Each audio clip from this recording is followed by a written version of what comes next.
if you're prepared, the problem is not that you're prepared. The problem is what happens to your neighbor who's not prepared. And that's really the issue. There's a lot of people who are just thinking happy days are here again. Everybody thinks happy days are here again, and then it crashes. So anyway, this is a very time to be pessimistic and optimistic. And the mistake I made at our 3-day here in Scottsdale was I forgot to say, well, we'll start with macro first. And that came from my teacher, R. Buckminster Fuller. He says, most people start small and then they go smaller. They go micro to micro.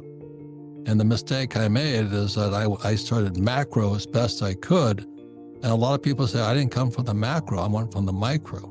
And that's school, because they teach you to be a specialist and get more specialized. So you become a doctor, but then you have to specialize down. So that's going from micro to micro. And so I forgot to prep the class. It was like 300 or 400 people. And I forgot to say, we start with the biggest picture, which is macro. So when I first met Andy, he was talking about Afghanistan, and the average American doesn't even know where Afghanistan is. And what people don't know, the Afghanistan is something that's called a parrot in the military, because I was a U.S. Marine. We called Afghanistan the parrot's beak or something like that. And the rule of thumb for the military is who controls the parrot beak or the parrot point, whatever they called it, controlled the world. So that's why when the Taliban and the Russians had Afghanistan, they were starting to control the world. So military guys see it that way. So when I first met Andy, he was making waves talking about Afghanistan. I was talking about Biden pulling down the Keystone XL pipeline, which sent the price of oil through the roof, and then tearing down Trump's wall, and then Afghanistan. And so all of this stuff is being orchestrated from America. So explain the significance of Afghanistan for people. This is podcast number 4, that Nixon took the dollar off the gold standard in 71, and the economy went crazy. So with gold not going, 74, Nixon sent Kissinger to Saudi Arabia, and instead of being a gold-backed currency, the dollar, it became a petrol-backed dollar. And that gave the United States much more power. So when I first met Andy, I wasn't aware of what happened in Afghanistan. I saw from the military side, we left, $90 billion with the best equipment in the world behind. I mean, thank you, Joe Biden, and your son Hunter. I'm sure he brokered that deal. But you know what I mean? And then Saudi Arabia says, man, we can't trust America. Right. Exactly. And so that's why the oil prices, and first act was to cut off the Keystone XL pipeline, send oil from $30 a barrel to $130 a barrel, which causes inflation. And then he pulls up Afghanistan. So this is when Andy and I bonded as brothers, are going, holy mackerel. Andy sees the macro first.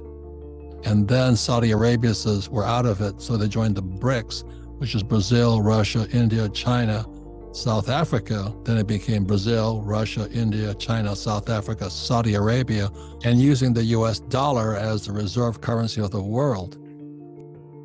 But I think, let me get my thoughts together on this whole thing. So when France and Xi of China started buddying, Andy called yesterday. He says, guess what they did? So today's emergency podcast number 4, what does it mean that suddenly France jumped up and I don't know if they joined the BRICS, but what does France and Xi getting together, is that's like, the U.S. has been the big bully in the play yard. Suddenly all the other kids are saying, well, you're not going to be the bully anymore. We're going to gang up on you. That's what the BRICS are. They said, hey, we're going to take you down, bully. Because it's all coming down fast right now. It's going faster, like the toilet paper roll. It's going faster and faster and faster. And just yesterday, I was talking to Andy about France joining China. France now working with China. That's one of our biggest trading partners saying, screw you, U.S., we're going to deal with China in Chinese currency, not the U.S. dollar. The average American has no idea what that means. So let me explain from a macro on this whole thing. Like I said, we had 3 days, and I forgot to let people know, when you study a subject, you want to go from the biggest picture of all. But our academic system starts small and goes smaller. So they teach you to be a little mouse and then bury a little hole. So you become a doctor and you become more specialized, but you think you're smart. And that's why our accountant, our CPA in the room, Tom Wheelwright, he says his wife refuses to work with with doctors, because they go from small to smaller. And I'm starting in the biggest possible. So what Andy is talking about here, there's two basic laws that are violated. When Nixon in 71 took the dollar off the gold standard, what happened was that he violated Gresham's law. And Gresham's law says when bad money enters a system, good money goes into hiding. So what happened in 71, Nixon took the dollar off the gold standard, people started, guys like me started buying more gold. The second law is Triffin's dilemma. And that happened in 1944. What happened in 1944 at the Bretton Woods Agreement in New Hampshire is the world said that we agree that the world would trade in US dollars. And everything was hunky-dory and fine after 1944. But now the Bretton Woods Agreement is falling apart because Triffin's dilemma says that this is the big point that Andy woke me up to. Triffin's dilemma meant the US had to supply dollars to every central bank throughout the world. So we had to print probably quadrillions of dollars.